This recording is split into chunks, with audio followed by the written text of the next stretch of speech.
Welcome back to Data Centers News Asia. Back in the office. Exciting times. No more conferences for us for a week at least, I think. Yeah, a bit of a break, back to normality.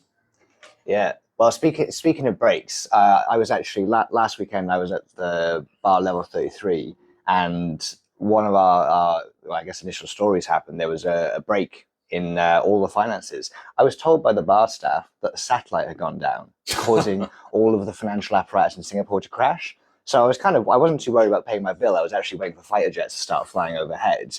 But it turns out this was the outage at the Edgnex Data Center, and it's a remarkable lack of knowledge that we've given as an industry to the world. Yeah, well, when people are speculating that satellites have gone down, that is an interesting one. I noticed it, well, not me personally, but my wife was trying to head over to a friend's house, and yeah, she wasn't able to order a Grab or whatever because she obviously uses DBS, which was one of the banks affected by the outage. So yeah, I guess it brought negative attention to the industry. Again, that's, I think, the industry as a whole's fault for not really educating people on what the cloud is, where it sits, how it impacts things like paying restaurant bills. Well, that's the thing. People only hear about data centers when they find out that we're using all the power or something's gone down. I think people forget that this was a small outage in Singapore for one of the more popular data center operators in the world, and it affected Facebook, WhatsApp, and Call of Duty as far as Philippines and Hong Kong. And so, I think this will be interesting as we see this infrastructure spread out across the region. Singapore, obviously, a place where it's relatively easy to build things of a high quality, very highly regulated environment. Interesting to see, whether people are going to become more aware of this as the industry spreads its tendrils across the world. Yeah, well, I think the Equinix response was very quick and very. I think they were quite forthcoming with what happened, which I think is actually really important because this isn't in anyone's interest. So no one in the space's interest for DCs to go down. Like people were kind of joking to me, oh, some of their competitors might be happy, but no, they won't be because there'll be more redundancy required. People will be potentially less willing to take risks on having hotter data halls, for example, and kind of things like that. So it did bring some insight onto the DC market. It's funny how it happened at the end of the data center week when so many people were in town, etc., talking about avoiding these things and how we can be more sustainable. And uptime, of course, is always a topic of conversation. So yeah, I think as an industry, let's try learn from this, move on, and try and ensure that it doesn't happen again. It's going to happen again, but let's try and minimize it. Yeah. Speaking of moving on, let's do our bit to spread some awareness of the industry. We've got 3 stories in Japan, and the first one is friend of the show, AirTrunk. They have announced officially that they are building a 20 megawatt site in Osaka. Yeah, so I think anyone in the industry will probably been across this site. Like we at DC might have been kind of aware of this for quite a while now. But a 20 megawatt facility in Osaka, their first project outside of Tokyo. Yeah, so of course they've got Talk 1, Talk 2, both are huge scalable sites. Talk 1, 300 megawatts plus once fully built out. Talk 2, 110, I think it is off the top of my head. So Osaka is obviously a smaller market, but not an insignificant market. So 20 megawatts, some of the highlights of the site, a 77 MVA substation. I don't think it was the official press release, but one of the reports I read on this was talking about it's where it's sitting and its ability to service multiple AZs, which is interesting. So it's going to be interesting to find out, or to confirm, I should say, who the tenants are in there. Well, AirTrunk doesn't like to confirm those details, but I'm sure we'll be able to find out at some point, and then we won't be able to report it for legal reasons. But there we go. Everyone can speculate. A couple more Japan stories as well. So SC Zeus, Kabushiki Kasha is the name of SC Zeus's new Japan entity, which was formed this week as well. Established in Tokyo, SC Capital Partners do have a real estate investment track record in Japan, which they're going to be leveraging. So no announcements on sites, but still a milestone for the team. Yeah, I believe they're looking at a couple of different sites, a couple of different options. So yeah, I think we'll actually see more news on the back of this in relation to actually specific projects in Japan relatively soon. CEO Joe Gui, he made reference to AI in his speech and things like that. So it's looking like an exciting time for SE Zeus and the new subsidiary they've set up. Yeah, congratulations to the team. Interesting one here, or I thought anyway. I know this bores our non-energy interested viewers, but Microsoft has signed a power purchase agreement with Shizen. We actually reported back in August about Amazon's PPA with Itochu. So Shizen, as you would expect, is a competitor, Japanese power operator. This is a 20-year virtual power purchase agreement. Now, a VPPA is an agreement between Microsoft and Shizen to sell power at a fixed price. So what this gives Shizen is effectively license to build the solar farm that they're building, knowing that they can rely on Microsoft plugging the difference if the power price drops, which would happen if, for example, Japan overbuilt solar. And Microsoft can also rely on a fixed price for their data center, which is obviously forecastable cost for them, which, again, if gas prices change, for example. So it's a hedge for both ways.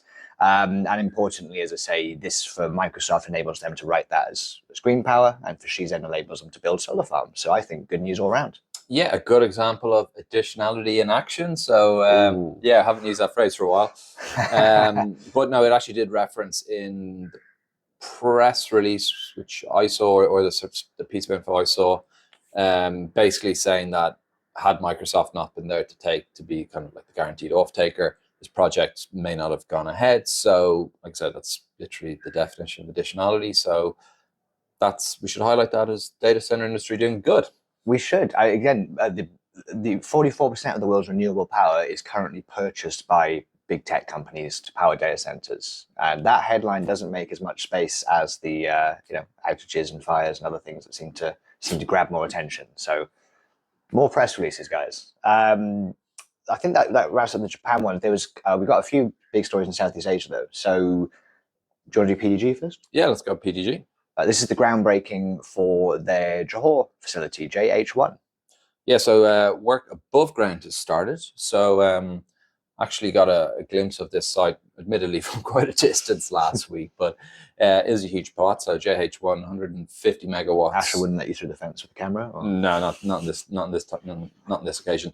150 megawatts once fully built out. This first phase is going to deliver 60 megawatts. And it's going to be like the timelines are pretty aggressive here. So they're expecting to have this live in Q2 2024. So kind of 9 months from now. We've seen from some of the other developments in Johor, if you get things right, you can get these up very, very quickly. Obviously, a lot of the developments are 1 or 2 story, which makes it easier and quicker to build. They have an electricity supply agreement with the relevant body whose name has eluded me right now. But yeah, I didn't write that down either. Yeah. They do have power secured. PDG have been very vocal about their SG Plus strategy, which aligns with IMDA and EDB. And this is a nice compliment because obviously they have the facility in Singapore already. They announced Batam 6-ish months ago. Yeah. About. And now they've obviously got Johor in progress. So yeah, congrats to the PDG team. Complements pretty extensive portfolio: China, India, Indonesia, Singapore and Japan, and I'm sure they've got their eyes on other markets as well. So well done to them. Speaking of SG Plus strategies, other company who have a well-reported or well-publicized SG Plus strategy is GDS, and I think they've got some news this week on this. I actually didn't read this story, but this is a development we reported earlier in September. They've got an agreement with local government Indonesia. Why don't you do the details?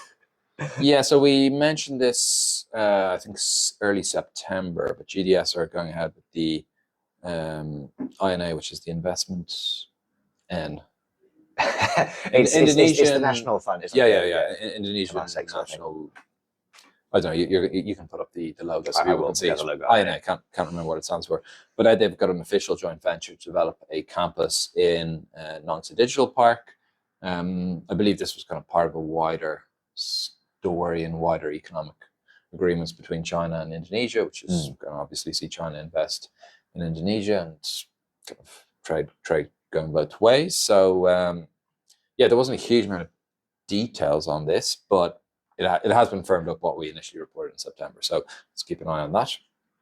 Cool. And last but not least, because this is actually quite a big story for the region, Damac. the UAE-based property developer, Chairman Hussein Sajwani, one of the billionaires of the region. I think they're huge in sort of hotels and other commercial and residential real estate across the Middle East. And those who have been watching would know. I think we actually reported on this when so they've launched a data center business that was. I don't know if they acquired Edgnex, but it was called Edgnex, and now it's called Damac Data Centers. But anyway, it's coming to Asia. Yeah, no. So they've been, again, it's no secret that they've been looking to come to this part of the world. But I think this was. I don't know how we should be reporting this, but this is probably the firmest, I suppose, confirmation that things are happening, that investment is starting to take place. So Fahmi Fadzil, who is the Minister of Communications in Malaysia, he announced that they were going to invest 250 million ringgit, which is just over 50 million US, initially in Cyberjaya, but then that they're also looking at more, I suppose, city center locations in KL as well. He also mentioned, I believe it was him, also mentioned that Damac have got land in Indonesia and Thailand as well. There was no further details on this, but I don't think, again, it's a secret that the Damac team is kind of looking for investments in these kind of markets. And that's to complement what they've got going in the Middle East. So they've multiple sites in Saudi, which I think equates to Riyadh and Dammam. 50, 60 megawatts, yeah. Yeah. And there's one in Amman, not to be confused with Dammam, which is in Jordan as well. Jordan as well. And then they've kind of made reference to a couple of the more established European markets as well. So there was a joint venture announced last year for a big campus in Dublin, but that's not going ahead after the Irish authorities' power disagreements with several data center operators. So that one's not. But they are apparently planning Spain, Italy, and Germany, I think. Yeah, well, they are looking to deploy capital. I think that's a safe statement to make. And so this is, like, I suppose, the first firm piece of action that we've seen, or concrete plans announced in this part of the world. So congratulations to the Damac team. It's obviously a challenging market, Southeast Asia. Some of the economics are different to what they may be used to out of the Middle East, and the demographics, all that kind of stuff is obviously very different. So I'm sure they're delighted to get this to get to this stage of this project. This is an interesting theme we're seeing. Data Vault, Control S, Yotta. A lot of the investors who are coming out of the Middle East and India are going into Southeast Asia, whereas particularly the US investors, Australia or Chinese, going to the sort of tier one, what's typically referred to the tier one Asia markets, North Asia, Japan, Korea. I wonder whether that's due to any sort of business familiarity in the region or different estimations of risk, because they've both got clearly defined. Well, so we have this conversation with our clients all the time, and we obviously represent a pretty broad spectrum, most of the major international operators in some shape or form. Most of the time it seems to come down to risk as opposed to ease of doing business. I think most are confident that if they see the market potential, they'll figure out the doing business there. But obviously that comes with different risk profiles, and I think it's more the risk element rather than the fact that they don't think they may or may not be able to do it. We did skip over, whilst we were meant to be segueing via Malaysia. I realised that's why I did the wrong order for the stories. I noticed that. So we're up in KL next week. Are we allowed to plug the company who's doing the groundbreaking, or should we report that next week? I don't know what the rules are. Let's report it next week. Stay tuned for a groundbreaking next week in Malaysia. Yeah, Cyberjaya, edge of your seat stuff. So it will be on Wednesday, but we will be going up. Yeah, but we'll post the news on Friday. Let's give the viewers what they want. Yeah, and do keep an eye out. We've got 2 more interviews that we filmed last week. Yes, exciting stuff. We've got, and in fact, speaking of emerging markets, Serene now gives us the take from Digital Realty, and of course, Dean Nelson gives us the US view on APAC, and he has some really interesting insights for us as well. So probably a good one. Yeah, so I'll release them, I don't know, Tuesday, Thursday maybe, or Monday, Wednesday, something like that. So anyway, keep an eye out for them. And if you haven't seen the other ones that we've posted, take a look at them. Some good stuff in there. Sweet. Happy Friday. Great. Thanks, everyone.